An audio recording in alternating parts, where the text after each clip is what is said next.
Good morning. This is Tom Remington, and you're watching another episode of Open Air with Tom Remington. It's kind of a cloudy day. My lighting in here is awful, and I'm getting glare off what little lighting I've got. I got to do something about this. Hey, I'm about to reveal to the rest of the world how stupid I am. But before I do, did you see this morning that there's a couple of guys that are members of the board or something of the Academy of Motion Arts and Motion Picture Arts and Sciences, or whatever the heck it's called, in Hollywood, and they're asking for Al Gore to hand back his Oscar that he won for his movie An Inconvenient Truth. Yeah, I guess in light of the big scandal that the mainstream media refuses to even talk about, and ClimateGate, these guys are saying, this whole thing is a joke, But anyway, didn't want to do that, but I just run across that before I decided to come on the air, so I thought it was worthy. But I'm about to reveal, as I said, how stupid I am.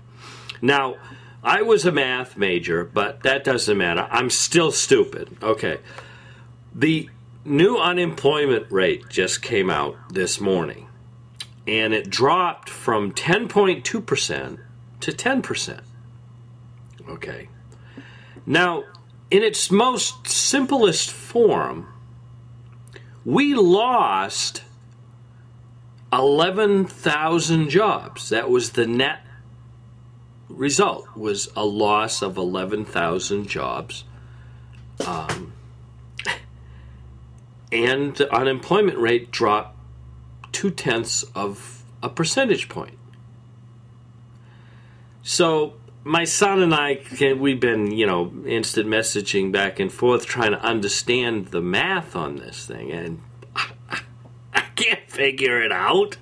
Okay, so here's the deal. So all along, watching this whole thing with the unemployment thing, it kind of became clear to me as time went along that each week there would be 500,000 to 600,000 jobs lost each reporting period. And, and it would be up a little, down a little, up a little. And during that time, it sure appeared to me that, man, you could rough this thing out and say for every 500,000 jobs that was lost, maybe 600,000 jobs lost, the unemployment rate went up 0.1%. I don't think that's, I haven't calculated it out, but I think that's a reasonable thing. Go back and look at it. Okay, now we understand from listening to this thing that the real unemployment rate is higher than the number that they use, and they explain that being that, when you go on unemployment, you file a claim, then that shows a job loss. Okay, if you go through your unemployment period and your benefits run out, okay, you're no longer listed as having lost your job, even though you don't have a job. Okay, so that's how, that whole thing works. So, excuse me.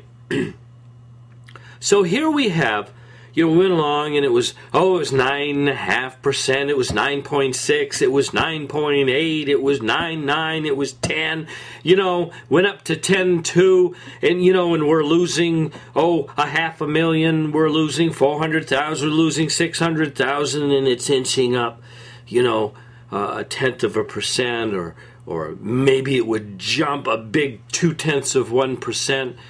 And then this time, the job loss was only 11,000.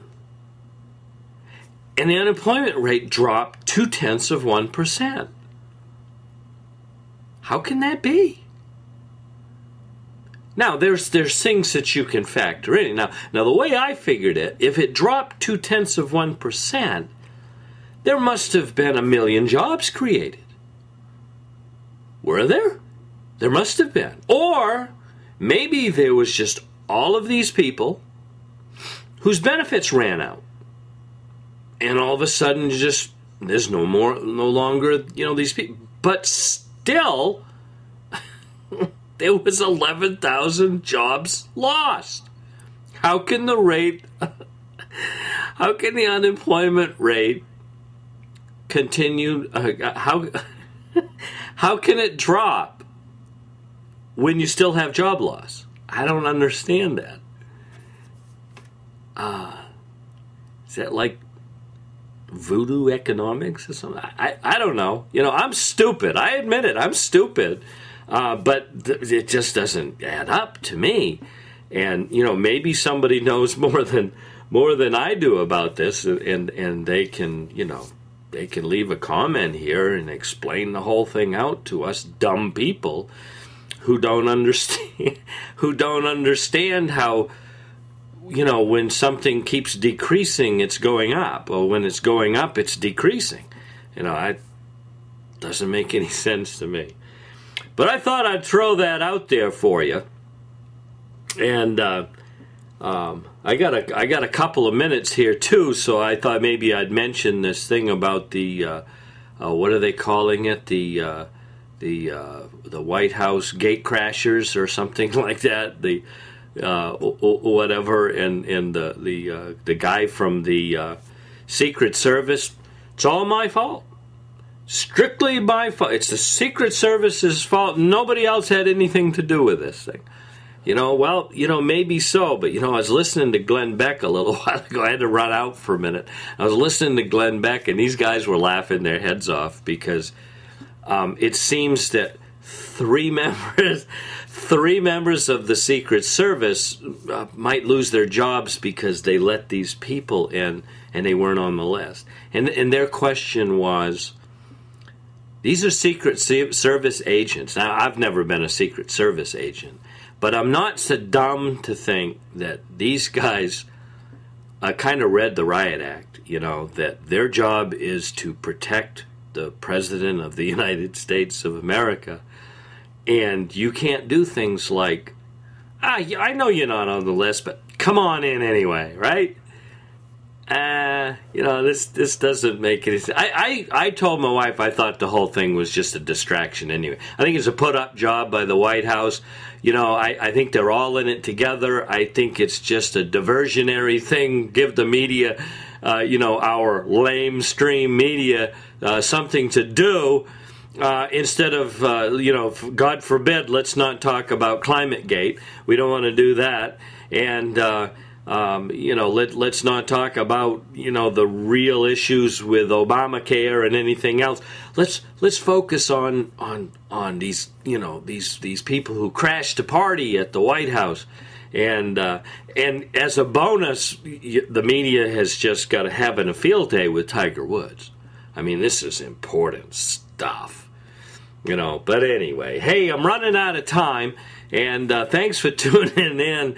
And I don't know, maybe somebody else ought to ask some questions or whatever. But I hate being so stupid when I just can't figure out this simple math. But maybe you're smarter than I am, and I hope so. And if I might figure it out before the day's over with. But you go out and have yourself a nice day, and I hope you'll tune in next time right here on Open Air with Tom Remington. Have a good day.